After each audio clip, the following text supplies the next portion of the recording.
नमस्कार दोस्तों, मैं आपका अपना अजय यादव, पेशे से फाइनेंशियल एडवाइजर यानी वित्तीय सलाहकार। दोस्तों, आज मैं आपके बीच एक नए टॉपिक के साथ हाजिर हुआ हूं। आज का हमारा टॉपिक है हाउ टू सेव मनी। लेकिन इस टॉपिक को बताने के पहले आप समझ ही गए होंगे कि मैं क्या बताने वाला हूं। लेकिन उसके पहले मैं आपको कुछ और बता देता हूं।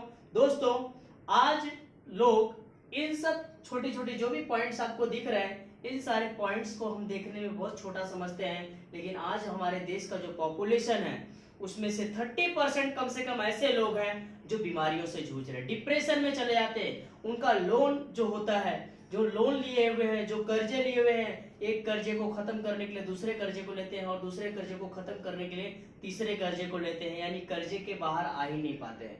जिसके वजह से उनके घर में कहीं ना कहीं लोगों में झगड़े होते रहते हैं, पारिवारिक झगड़े होते हैं पैसे को लेके, और लोगों की दिक्कतें बढ़ती चली जाती हैं। लोग डिप्रेशन में जाते हैं, बीमारियां बढ़ने लगती हैं, बीमारियां उनके पीछे लग जाती है। क्योंकि जब हम जो सोचना चाहिए, जो सही सोचना चाहिए, वो नहीं सोच पाते हैं, क्योंकि हमारे पास लोग मांगने वाले आने लगते हैं। जिनसे हमने कर्जे लिए हुए हैं उनका तगादा चालू हो जाता है। इन सब चीजों से बचने के लिए हमें ऐसी प्लानिंग कर लेना चाहिए कि हमें आगे आने वाले भविष्य में कोई ऐसी तकलीफें ना आए। तो हम सब सही बोलते हैं कि पैसा सब कुछ नहीं होता है, लेकिन पैसे के बिना भी कुछ नहीं होता है। इसीलिए हमें अपने पैसे को सही तरीके से उपयोग करना है। तो start investment at early age. कभी भी हमने हमारे अपने बचत की शुरुआत अपनी कम उम्र पर ही कर देना चाहिए। जिससे अगर सपोज किसी व्यक्ति ने 25 साल की उम्र में इन्वेस्टमेंट किया और उसने एक डिसीजन लिया कि मैं 25 ईयर से इन्वेस्टमेंट करूंगा और 10 ईयर्स ही करने वाला हूं, तो 10 ईयर्स उसने अगर 10,000 पर मंथ के हिसाब से किया तो उसने 10 ईयर्स इन्वेस्टमेंट करने के बाद होल्ड कर दिया।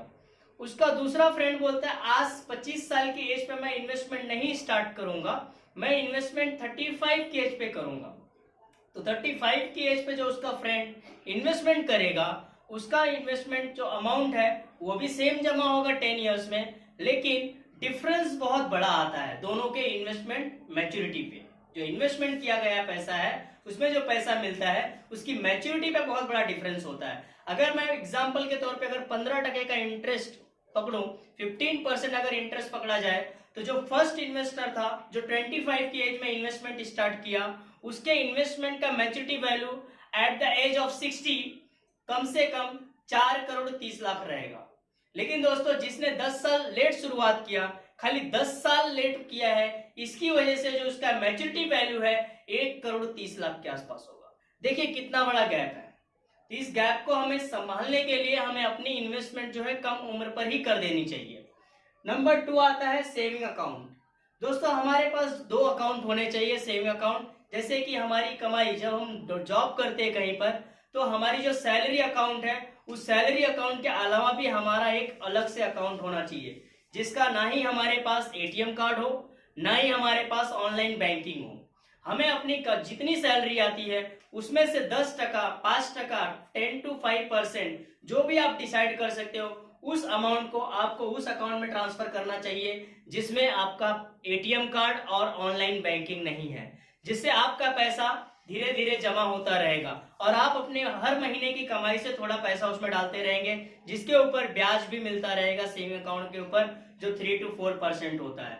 और इससे यह फायदा होगा, जैसे आज लॉकडाउन जैसा सिचुएशन, महामारी, कोरोना महामारी चल रही है, और ऐसे सिचुएशन में अगर किसी ने अगर पहले से पैसा बचा के नहीं रखा हुआ है तो लॉकडाउन कितना लंबा होगा हमें पता नहीं। तो हम अगर इन्वेस्टमेंट पहले से करके रखे हुए, बचा के रखे हुए, तो आगे के 6 महीना 7 महीना हमें कम से कम इतना इन्वेस्टमेंट करना चाहिए, कल को हम जॉब पे हो या ना हो, 6 महीने तक हमारा खर्चा चल सके बिना कमाई के।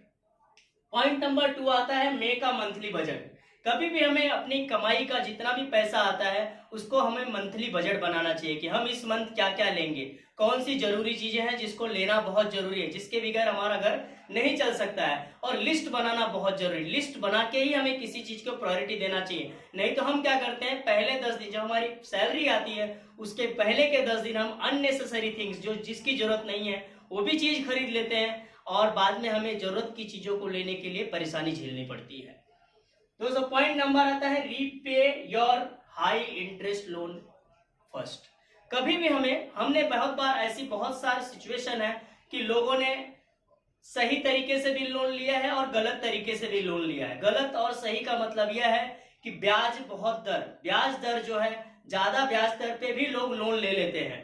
जैसे कि एक बैंक से लिया हुआ लोन और एक अपनी सोसाइटी में रहने वाले जो छोटे मोटे लोग होते हैं जो ब्याज पे पैसा देते हैं, उनका ब्याज दर बहुत ज्यादा होता है, 10% 15% मंथली होता है। तो हमें पहले उन लोन को चुकाना चाहिए जिसका ब्याज ज्यादा है, उसके बाद उसको जो जिसका उससे कम है, और सीक्वेंस वाइज जाना चाहिए। 14%, 12%, 10% का इंटरेस्ट के ऊपर हमने लोन लिया है तो पहले 14% को चुकाना चाहिए, 14% का लोन चुकाना चाहिए, फिर इसके बाद 12% और बाद में 10%, जिससे हमारा इंटरेस्ट कम जाएगा।